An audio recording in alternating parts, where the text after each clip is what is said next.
Yes, hey guys, and welcome back to another predictions video. And in today's video, I'm going to be predicting the Joshua versus Helenius fight.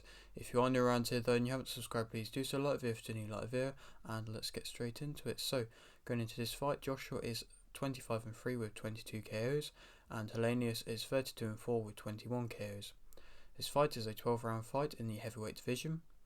Joshua's last fight was a win via unanimous decision versus Franklin Jr., and Helenius' last fight was a win via TKO in round 3 versus Miolenen. Helenius is 39 and Joshua is 33. This is in Joshua's home country of England. Helenius is coming in on short notice, but he's been training and obviously not going to be coming in bad shape because of the fight that he had, that being just the last week. And just to kind of touch upon what I've just said, Helenius is 39. Big age gap between them, and Helenius, there's defo talks that he's past his prime, past his peak, and he's of course coming in on short notice. Even though, like I said, he's been training, it's still short notice. I'm sure he wasn't really expecting, or maybe wanting is not the right word, but anticipating this fight to happen last week. And so the fact that he is here is credit to him. It shows that he's an easy person to work with financial wise, but maybe it shows that he's not one of the biggest of names. But to be fair, realistically, I can't say anything away from Matchroom. Like, they didn't really have much of a choice of like getting opponents, because a lot of people, yes, they might talk on social media and say, oh, yeah, I'm up for the fight, I want it, but they just want stupid amounts of money for the short amount of time and short notice that it's on, that it was never going to happen realistically. Also on this card though is McKean versus Hrgovic, in which I think McKean will win via TKO in round 11. If I'm being completely honest, I'm not a massive Hrgovic fan. I don't think his style was crazily good. I don't think he looked very impressive against Zhang. I don't think he's really shown as much of what I'd like to see since stepping up to these kind of high level fights. And McKean, this is a step up for him himself, and he's a southpaw, he's a big guy, and he's going to be wanting to make a statement here and do it for the Australians and kind of have that first Australian person really be on the map since like Joseph Parker. I think it was New Zealand actually, but you know what I mean, from that kind of area. But for him, if he wins this, it would be huge and sets him up. It puts him on the challenger, mandatory challenger for Usyk, and so you never know, that could happen with the way that heavyweight division is right now. Anything can happen, and I think he will be able to get a late stoppage here. I think from Hrgovic's last performance alone, it wasn't a good performance. He tired out, he didn't look that impressive. I think if McKean can just time his shots well and not gas out and still be able to give it some in the later rounds, and I think there's definitely a possibility for a stoppage there, and that's what I think will happen, like I said, in round 11. Joshua's losses have come versus Usyk in 2022, Usyk also in 2021, and Ruiz in 2019. Helenius' losses have come against Wilder in 2022, Washington in 2019, White in 2017, and Duhaupas in 2016. Joshua, as a fighter, he's of course a more technical, faster, got better movement, he's got a good solid jab, he's confident. I'd say he's quite calm and confident. They don't always go together, but it's a very nice recipe when they do. He picks his shots well. He's on a, in my opinion, an upwards trajectory from what he was on before. He's now looking more disciplined. I mean, when he's been in his best and looked his best, he's had that heart, that will, that desire, and of course that power.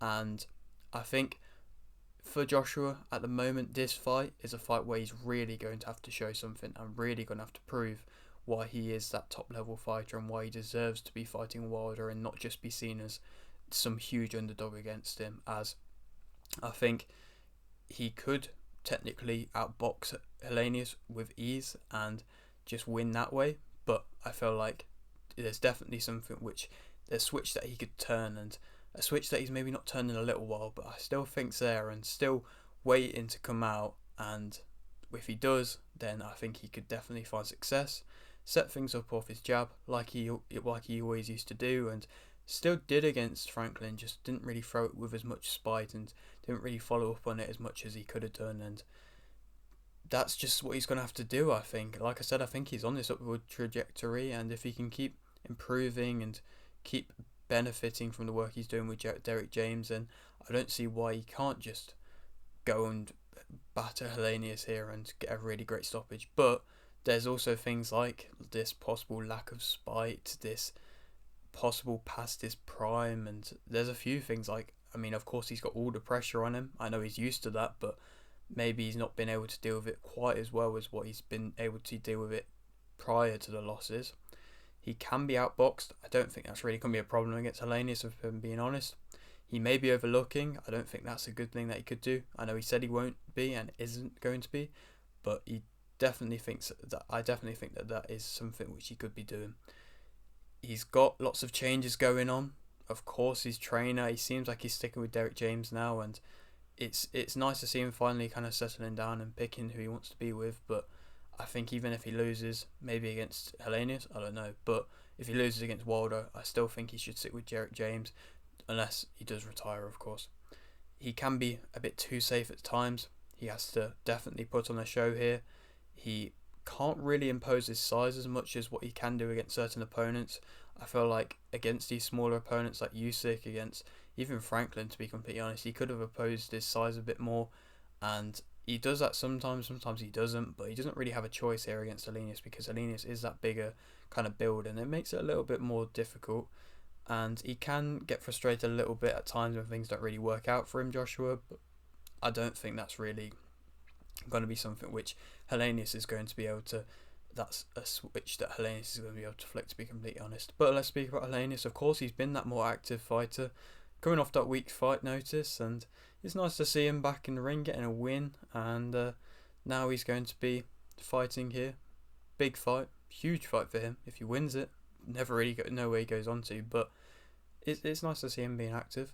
He's coming off a great win. Like I said, it's only going to boost confidence, and I think it's better for him to be coming off a win. I don't think if he didn't win that fight,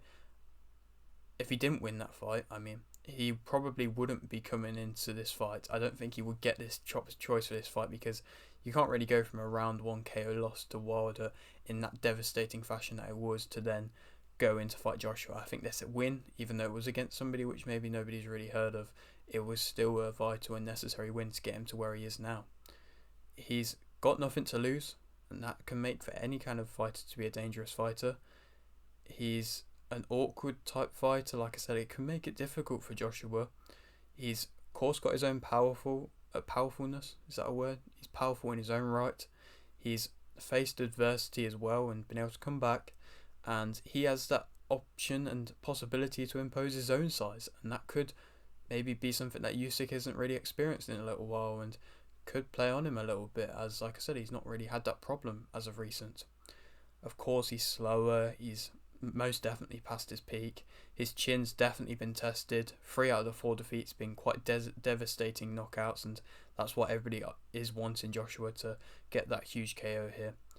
He's got a lack of head and body movement. He's of course coming in on short notice, and I think there's a lot of factors here which could mean that Joshua, if he flips that switch and becomes this determined, aggressive, like I said, somebody who has that heart, that will, that desire type fighter, then he could definitely put on a show and has the capabilities to do so, and I don't see why he can't be doing that.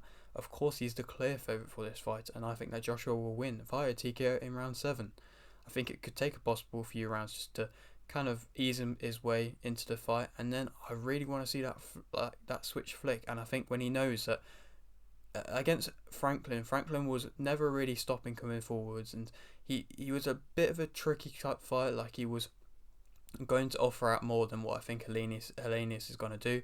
Like I said, Helenius can impose his size, and that could be something that Joshua has to deal with. But I feel like he deals with anything that Helenius offers in the first few rounds, and then from then on, then he's just going to have maybe a sudden kind of realization, like, I'm the clear better fighter here. I know what I have to do. I can do it, and it's not that difficult. And for him, it's not that difficult. I mean, not saying that I could do that, but for him, I don't think it's that difficult, and I definitely have seen it. I know he can do it, and I think he will get a TKO in round 7. Then, who to go on to fight? Only one option, Wilder, of course. Huge fight, early next year, late this year, probably early next year. Huge fight, probably over in Saudi Arabia. A necessary fight for the division. Surprised it hasn't happened sooner. It's nice to see these big fights in the heavyweight division finally actually happening. and it seems like this one's already sort of ready to go pretty much as soon as this fight's over, and it seems like the Saudis are going to be coming over to see Joshua right after this fight anyway, if he wins, of course. And so looks like everything's good for that. Can't wait for that. Hopefully Joshua, like I said, puts on a devastating display here. And yeah, that is it for today's video. Hope you did enjoy. Like if you have any, like, subscribe if you're new, and thanks for watching.